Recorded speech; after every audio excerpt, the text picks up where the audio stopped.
I think that in general, most people who play gotcha games do get excited at the prospect of a brand new gotcha game coming out, including myself. I like to think that most new gotcha games are going to be fun in their own right. And I will say that Neverness to Everness is at that same level. I do think that Neverness to Everness has a lot of potential to be a very, very fun gotcha game. However, to me, there are some blaring issues with the game, and I want to at least cover some of those, if not all of my thoughts into this. And I will. I'm gonna spoil it right now. I am going to still try out Neverness to Everness. I don't want anything to come out saying like, "Oh, this game is horrible," because I don't think it is. I think that it has a lot of potential to be really good, but they're not concentrating on certain aspects to it. And I really hope that with this containment test and all the, players actually submitting their feedback, that they take everything that we're saying in stride and say, you know what, we need to fix this. Especially since, from what I've heard, at least from most people, that this is better than the first test. Now, just to be clear as well, I'm going to be putting in some of the gameplay that I have, but I'm not very good at just, editing. So I'm doing this freelance as best as I can. And my editor is kind of busy this week, so bear with me. I'm trying my best. And with that, all I could say is, if you like the content, like, comment, subscribe, and don't forget to check out, obviously, Gamer Subs. Use code Tystra for 10% off. If you're watching this, this is the day after the release of the canned energy drink, premium energy for Gamer Subs, where we basically put out not three new flavors. What am I talking about? Three flavors: Guacamole Gamer Fart 9000, Goof Juice, and Good as the three flavors for the first ever G Subs carbonated canned version. So make sure you use code Tystra to get 10% off of your purchase. Now, without any further delay, let's go ahead and dive into some of the pros I think about this game. And some of these I'm not going to really showcase as of right now, but I am going to talk about them in depth. Now, the first good thing I do want to go over is the voice acting is actually pretty good. There are some moments where some of the characters' voice lines don't feel natural, but at the same time, I do feel that the game's actual voice acting is really good. So I'm very excited to see it in its fullness and how they develop these characters because, well, like I said, the voice acting just comes off really good. I know that a lot of people, and this is a comparison to Wuwa, a lot of people had a fear that it was going to be like Wuwa in that instance when Wuwa first came out. And if you don't know, Wuthering Waves, when it first came out, the voice acting was very flat. One of the characters that they like to reference is Yang Yang. Here, I don't feel that. I feel like overall the voice acting is good. I do feel like some characters do have their moments of, kind of sounding a little monotone, I think is the best way to put it. There's going to be a couple characters I do feel that Adler is a little bit like that, to be quite honest with you. Also, Skaya is a little bit flat in my personal opinion, but those are really the only two characters that I feel have been entirely flat with their voice acting. Again, that's not to say that the game doesn't have really good voice acting. Overall, the characters are really, really good. I like Hotori, obviously, is really good. Fadia's voice acting is really good for her character. And those were the two that I was mainly wanting in the first place. So very excited to say that their voice acting has been pretty dang good. One thing I do want to touch up on in regards to the actual enemies, or at least the main enemies, they come off like SCP creatures, If you don't know about SCP, it's this whole phenomenon of these anomalies, which is funny because in this game they're called anomalies, that do very random, crazy things. Like some could be when you're in the same area as this one magical SCP-142, aka a fork, the fork somehow resonates and makes raindrops float upwards. It's kind of stuff like that, ranging from that to extremely deadly circumstances. But here, there's even refrigerators or vending machines that you have to fight, and they have certain quirks about them. Literally, the first boss that's in here, you have to say it's beautiful. It's a painting, and you have to be like, it's beautiful, and then all of a sudden, you just win. Now, granted, that's the storyline part of it, but it's the fact that there's these little things about these creatures that you find out, and it's just this is all they wanted. So in essence, I feel like that's a pretty, I don't want to say original because I don't know if that's the right word I want to use. Maybe unique, a unique way to go about these bosses and how they're going to be incorporated into the story. So for me, I do like that. I think that it's actually a really good choice in that regard to have these enemies like that. Now, I stress this because I mean, I still play Genshin Impact, but one of the things I stress with my gacha games is that I don't want to deal with stamina loss when I'm outside of a battle. Like, I understand in the heat of the moment of the battle or when I'm climbing up a mountain, I get stamina loss. But when I'm just running, I shouldn't have to deal with stamina loss and all that stuff. But you don't have to worry about that in NTE, at least on the outside of battle, like I was just talking about. So when you're outside of the battle, you don't have to deal with a lot of stamina loss. Again, you only have to really deal with it when you're climbing. But at the same time, the movement's so slow. Like I'm gonna keep it a buck 50 with y'all. The movement is so slow outside of like the cars. And to kind of show you what I mean, right? If you look like overall, that's the regular, and then this is the running. Now, if you think that this looks normal, it's because it kind of is, I guess, in the sense. When you look at a game like, say, Genshin Impact, right? In Genshin Impact, the movement is pretty much the same thing. And I can't say that that's, you know, a bad thing, but when you have other games that move, like, really quickly, like with Duet Night Abyss about to come out, and then, of course, also Wuthering Waves that's out currently, the movement needs to be a little bit more... it needs to feel less, I guess, sluggish. Now, suffice to say, it's not to say that it's necessarily a bad thing. I just wanted to point that out, that when you're in the game, you're going to feel the movement be a lot slower than normal. So, at least wanted to point that out. Now, I want to say that the animations in general are really good for this game. Like, I've actually enjoyed how the facial structure and facial, like, changes of the game have looked really, really nice. And it's not just the facial features that you see with, like, you know, the like basically just them communicating. It's also within their special ultimates. I still have a hard time understanding all the different ways that they could say ultimate, right? But in their ultimates, right? And we're going to use Hotori as an example. Their ultimates look really good. So I have the ultimate for Hotori pulled up right now. So let's take a look. It is a gorgeous ultimate. And it just freezes everything around. We've seen this in the actual live stream where you could actually see like the rain stop, and it's really nice. And overall, the like actual battle animations are really nice to look at. And it's not just for that character. Like all the other characters have very nice animations in general.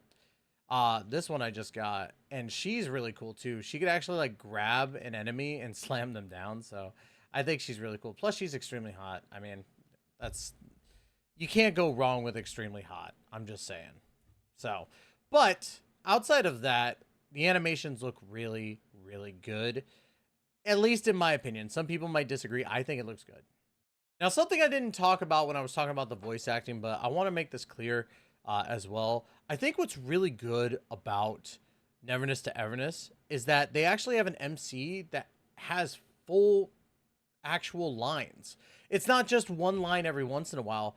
It's literally they are a part of the conversation and there's nobody like filling it in. Like take for example, obviously I'm using Genshin Impact as another example, where 9 times out of 10 Paimon is the one speaking for us. And I think a lot of people can agree with me that's annoying to deal with. However, in this game, we don't have to worry about a silent protagonist here. We actually have our fully voiced and like protagonist, and I really enjoy that. I think that a lot of gacha games could benefit from a fully voiced protagonist. Now on to the coup de grace of a gacha game. We know that summoning is always going to be a thing, and obviously Neverness to Everness is no exception. Now, as you can see, there are 2 banners up right now, with the Strange Encounters being the standard banner, and of course this banner right now, which is the Hotori banner, which I've already gotten Hotori fully awakened, and we're going to get to something that's really cool about that as well. But the summoning in general, I think is really cool. Like what you're going to do is you're going to go and you enter into this little board here. And what ends up happening is that if you land on this square right here, let's see, this square right here, Is there another one down here? No. So it's any of those 2 squares. You get to go into the side sections. This section, you have a chance of getting the unit early. And this section, you have a chance of getting 5 summons back. So it's pretty cool. Like, you have different ways of getting certain things. However, I do have a complaint about this.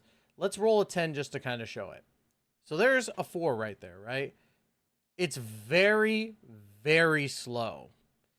Very slow summoning in general. And again, as cool as this board is, we need some sort of like fast forward. I know that we have a skip button up here before anybody says anything.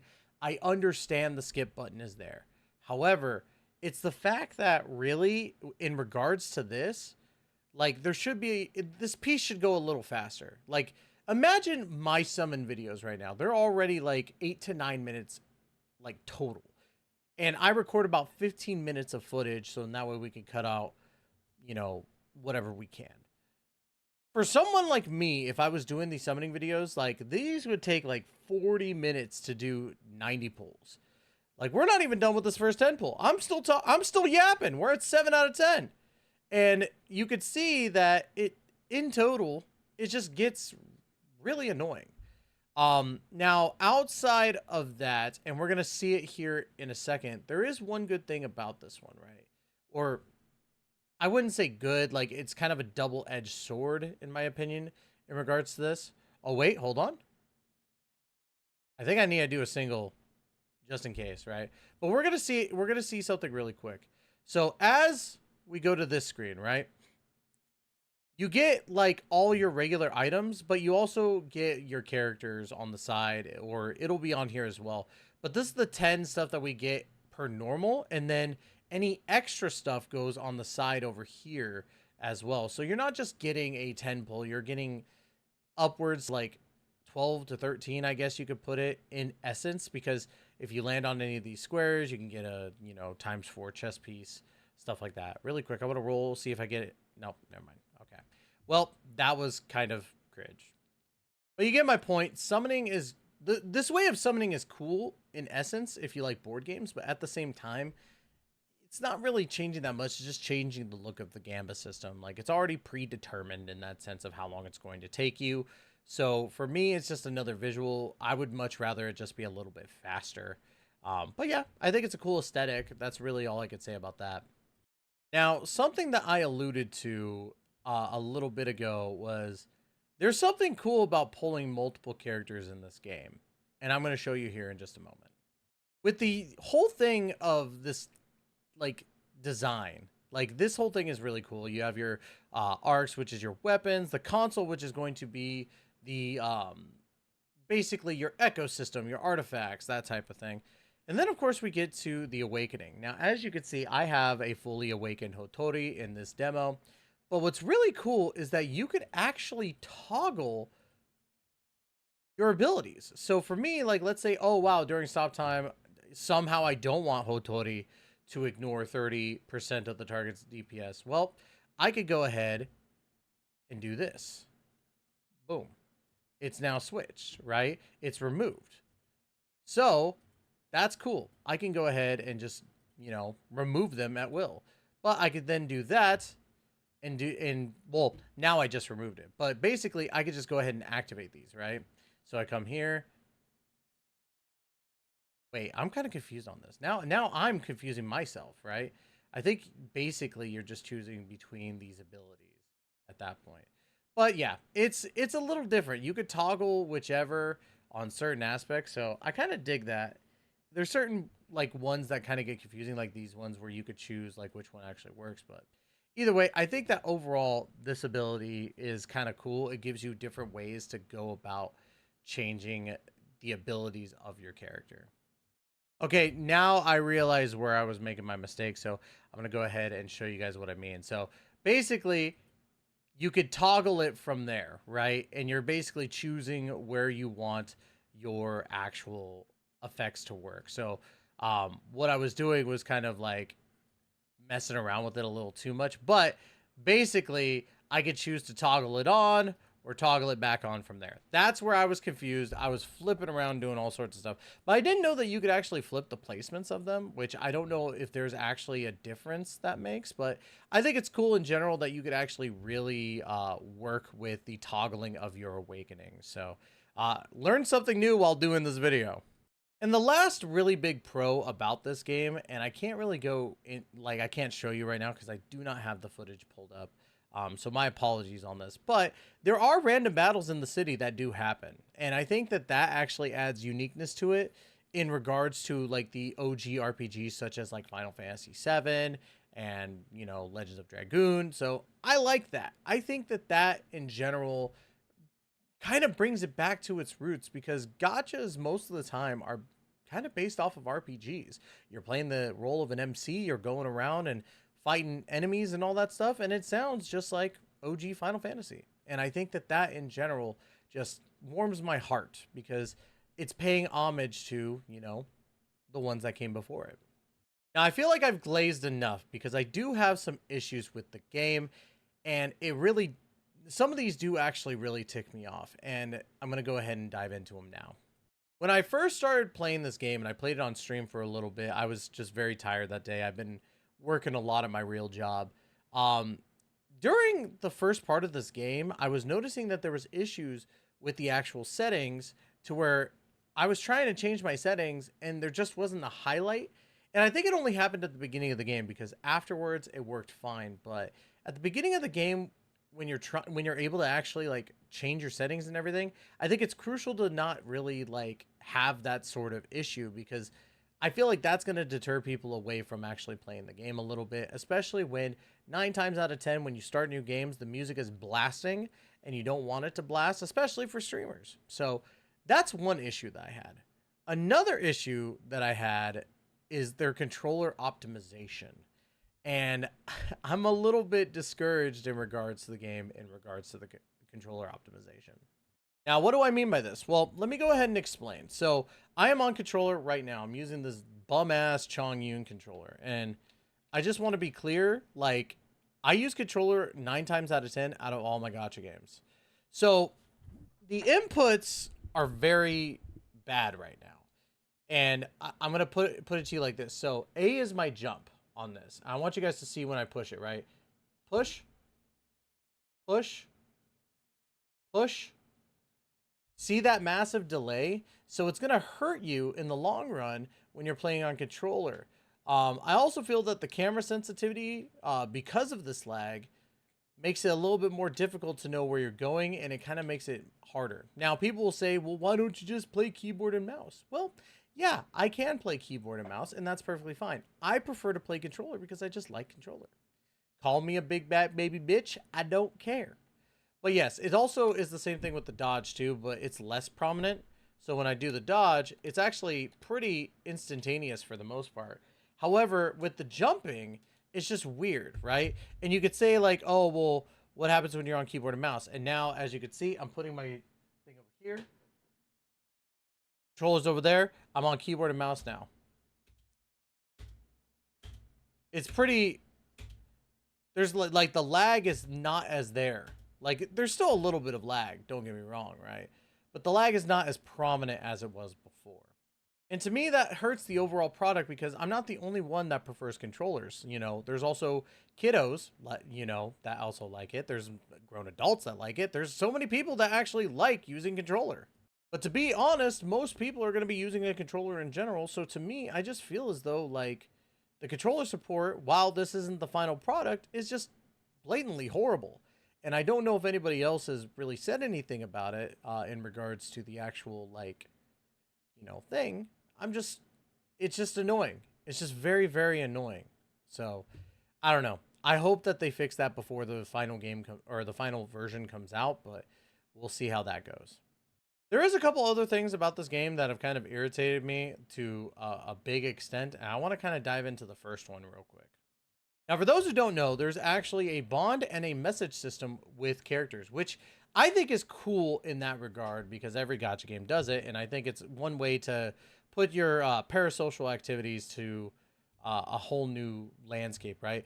But I'm going to tell you this. I haven't played too much since these messages have come up, and I've got 2 messages for this guy, which, by the way, both came up at the same time. I got one from Edgar. I got one from Kang, one from Mint.